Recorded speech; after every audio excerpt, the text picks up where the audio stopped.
Hello everyone, welcome to another video. In today's video, as you can see, we've got the Mi-8 HIP in DCS world, a Russian transport helicopter from the USSR era. In today's video, I will show you guys how to cold start the helicopter, and hopefully in the next video, we will take a look at how to take off and land in this helicopter. So let's get started. Okay, one thing to mention before starting the helicopter, for making it easier to understand, you want to go back to your main menu and into settings, special, and look for the Mi-8. Once you found it, click on it, and then go over here, customize cockpit. You want to put it in English. It's by default it's in Russian. You've got other languages, put it in English and press OK, which makes it much easier for you to understand if you don't speak or understand Russian. All right, nice.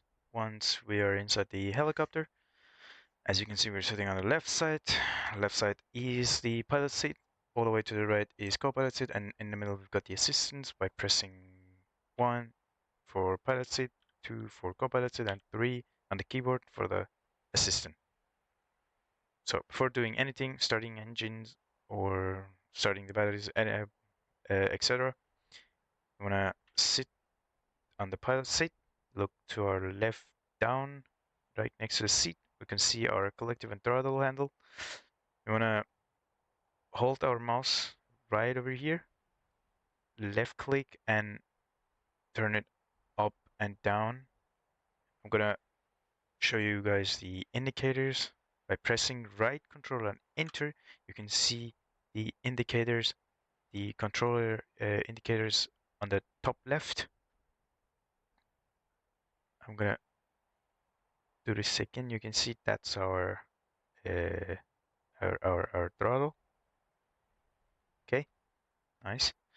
All right, now I want to switch back to the middle seat. I'm gonna look above our head and we can see all these switches. The only switches we need are these one over here. You can just turn them all on just by doing that. These ones are the only one you need for now. So next thing I want to do is to look out to our right, right above the co-pilot seat head. We've got the DC power panel, and over here we've got the AC power. So for the DC, we want to press put it on the battery 2 position. I'm gonna turn on the battery 1 and 2 and turn on all the 3 rectifiers. And then on the AC power, I like to put it all the way at the end on 150 volt. Turn on the generators and pull the 150 volt ACs all the way to the down position by left clicking. Okay. Next thing we want to do is to look out at the panel right in the middle above our head. We've got the fire detector test. We want to put this switch over here on the fire extinguisher. Next thing we want to look at our fuel system. We want to turn these 2 switches. These are shut off valves. We want to turn them on left and right. And on the tank pumps, we want to turn on all these 3s for left and right and service. Okay, nice and easy. Okay, next thing we've got the APU starting and engine starting. So APU, we can start it right now just by switching to start and pressing start. Auto ignition is on. APU is turning on. As you can hear it, the left window is open, so you can hear it. Before starting the engines, you want to take a look at this panel right over here. We've got these 2 switches and this button over here. So this one is for switching between the left and right engine, and this one is for putting it on start and then pressing start to start the engine. We want to start each engine because we have two engines. We want to start them individually, one by one. And before doing that, we want to look at the bottom, all the way in the middle. So this handle over here is the rotor brake. You want to disengage it just by right-clicking on it. And okay, nice. Okay, APU is on. We can switch to left engine, change this switch to start, and then press start. We want to look at our engine RPM right over here. First engine is spooling up. Once it's close to 20%, we want to pull the lever for the left engine, which is all the way on the top. As you can see, the main rotor is starting to rotate. Just take a look at the engine RPM and pay attention. Once it gets close to 70, above 70, it's on the idle position, it's good. And then after that, we can start the second engine. As you can see, the main rotor RPM is also raising up. As I said, sounds beautiful.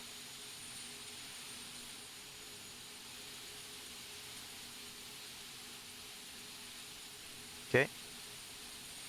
All right. It idled at 70%. We can take a look at the engine starting panel again and switch to right engine. Press start again. Second engine also starts up.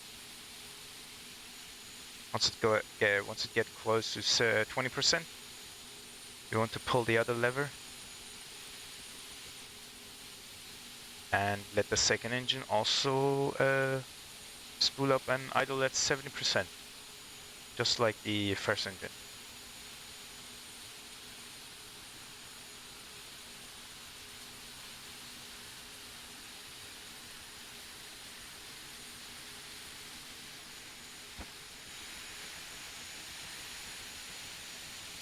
Okay.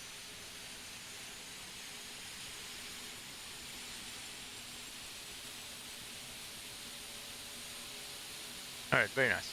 So at this point, we've got the both engines at 70% idle. RPM is still slowly rising up. We can give it a bit more throttle and let the RPM rise up. Okay, that's beautiful, lovely.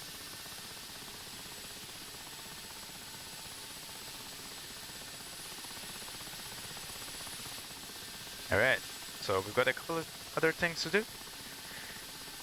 So for now, both engines are running, so we don't need the IPU anymore.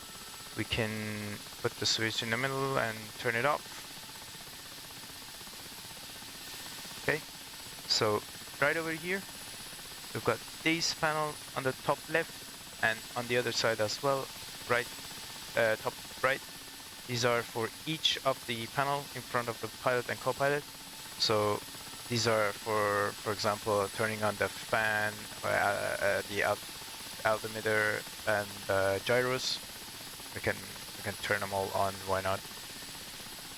And also do the same thing for the co-pilot. For VHF, fan, altimeter, comms, and compass system, sorry. Okay, beautiful. Let me just close the window so you can understand me better. All right, right now, next thing we want to do is to look at the front panel over here, turn on the radio altimeter, and over here, you want to press this button over here to reset our altitude indicator, and also do the same thing on the co-pilot seat. Okay, nice. We want to look at the panel right in the middle. We've got our autopilot panel over here.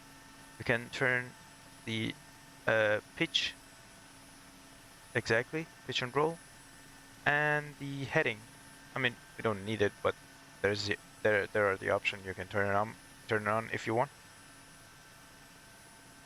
And yes, that should be it. We've got some other switches over here for heating and brightness, and as you can see over here are some other brightness options. These are for the panel right above the co-pilot seat. Let's turn on some heatings and also brightness, anti-collision lights, and other cool stuff if you want to. Okay, and on the other side, to the top left, we've also got other brightness options for the other side and other panel on the left side. That should be it. Okay, very nice. So as you can see at this point, the helicopter is up and running and ready to take off. So hopefully in the next video, I'll show I will show you guys how to take off and land in the Mi-8 HIP in DCS World. So I would like to thank you guys for watching and make sure to like and subscribe for future videos for other helicopters and modules in DCS World or any other content that I will make hopefully in the future. Thank you so much again, and I hope you guys having a nice day or night or whatever it is for you.